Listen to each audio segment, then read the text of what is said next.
sekarang ini rata-rata 40 kilo. 40 sampai 45 kilo. Terus kalau sayur, ada kopi, terus ada sayur seperti ya, yang itu kalau kopi itu rata-rata 30. Kalau labu siam ini dimasukkan ke mana? Karung ini rata-rata 60-70 kilo. Ya kalau mengangkat itu sangat berat kalau tidak dua orang ya. Jadi kalau kita mengangkat sendiri saya yakin tidak kuat karena bobotnya melebihi bobot dari tubuh kita. Setelah petani tersebut itu memanen, dimasukkan packing, dimasukkan ke karung, dimasukkan ke keranjang kalau tomat, itu dijual ke pengepul. Pengepul dari desa itu terus dijual ke pengepul dikumpulkan jadi satu dalam satu mobil. Satu mobil terus dibawa ke pasar area sini. Nah, di sini di Wonosobo, Kabupaten Wonosobo ada dua pasar sayur yang besar. Satu di Kecamatan Garung, namanya Pasar Jangkrik. Atas kalau arah ke Dieng. Dari sini sekitar 4 kilo. Ada juga satu pasar lagi di Kecamatan Kertek. Kalian tadi berangkat lewat ya, juga sana besar.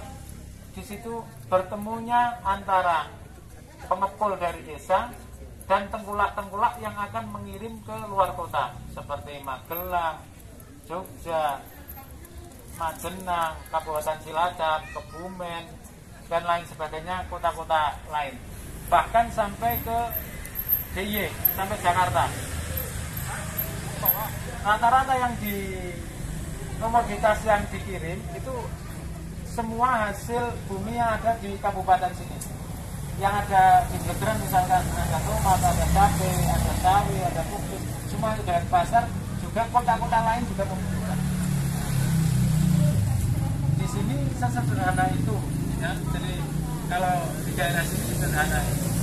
Nanti kalian berbagai mungkin urusannya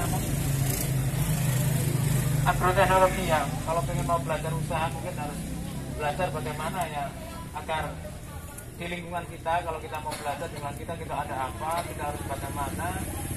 Kalau kita bisa menanam, bisa memproduksi, setelah produksi kita juga harus bisa menjualnya. Kita tanya jawab sudah jelas ya. Komoditasnya sendiri itu yang paling laku di pasaran itu apa? Oh ya, komoditas yang paling laku di pasaran itu adalah komoditas yang paling mahal. Ya.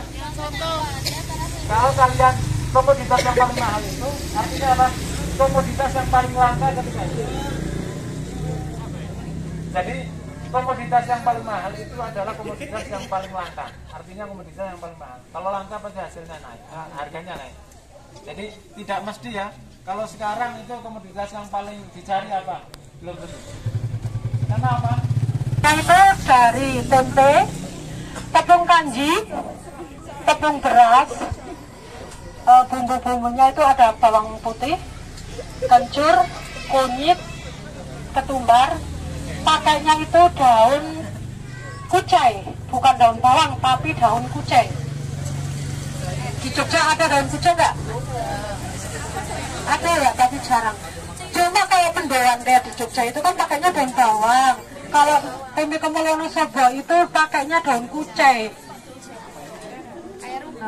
Iya, kecil-kecil kayak rumput.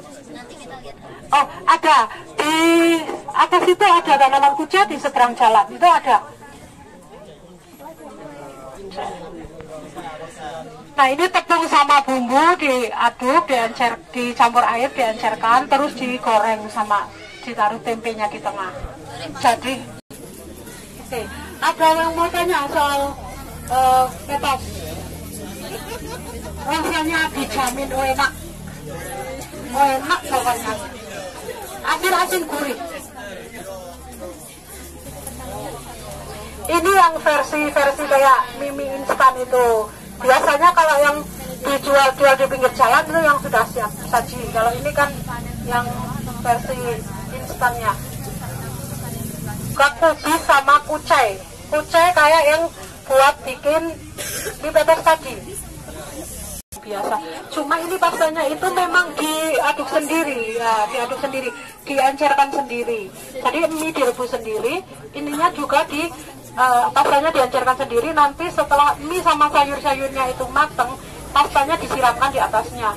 Terus ini lebih cocoknya lagi memang sama petos ini, terus sama sate. Cocoknya itu memang ciri khas Wonosobo. Tetap kental. Nanti kan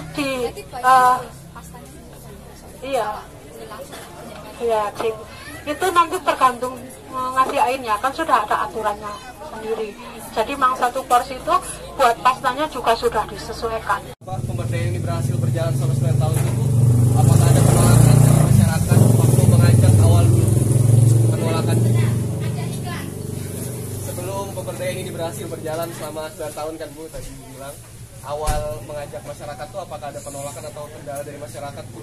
Karena kan pemerintah desa datang tuh buat mengajak, mungkin kayak mengatur juga gitu Bu. Apakah ada penolakan? Jadi dulu itu ceritanya itu 9 tahun yang lalu tuh kita masuk, waktu itu kita mau ke pertanian lahan, itu ditolak sama kelompok tani. Katanya tuh kelompok lahan ini pun sepuh-sepuh, udah tua-tua, udah nggak mau belajar lagi, terus udah repot di sawah, akhirnya udah nggak mau bertemu berkumpul kayak gitu. Terus akhirnya kita masuk di kelompok UMKM. UMKM juga waktu di Dusun Lesman itu kan bikinnya opak, 24 jam itu ambil produksi. Jadi sudah tidak ada waktu untuk bertemu berkumpul. Akhirnya kita dengan semangat untuk membangun desa Butuhan, itu kita masuk di kelompok ibu-ibu. Misalnya kelompok ibu-ibu itu sudah lebih gampang ya, hatinya itu lebih gampang gitu ya. Biasanya ibu-ibu atau mbak-mbak itu kan sering kena rayuan gombal.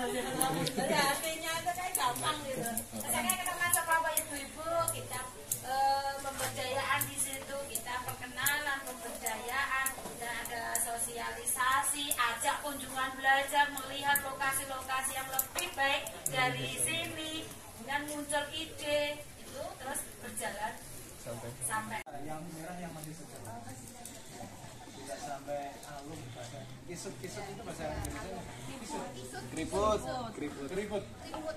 tidak seperti neneknya, nenek masih segar sama nah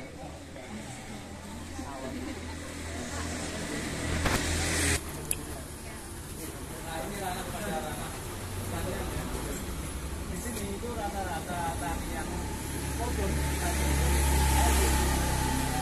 yang jadul, yang sangat berperhitungan rata-rata menyemai sendiri. Tapi karena saya selaku petani juga pedagang, saya petani milenial, mungkin kesibukannya lebih, saya beli dari pembibitan. Kalau cabai itu rata-rata dari menyemai 30 hari itu tidak habis.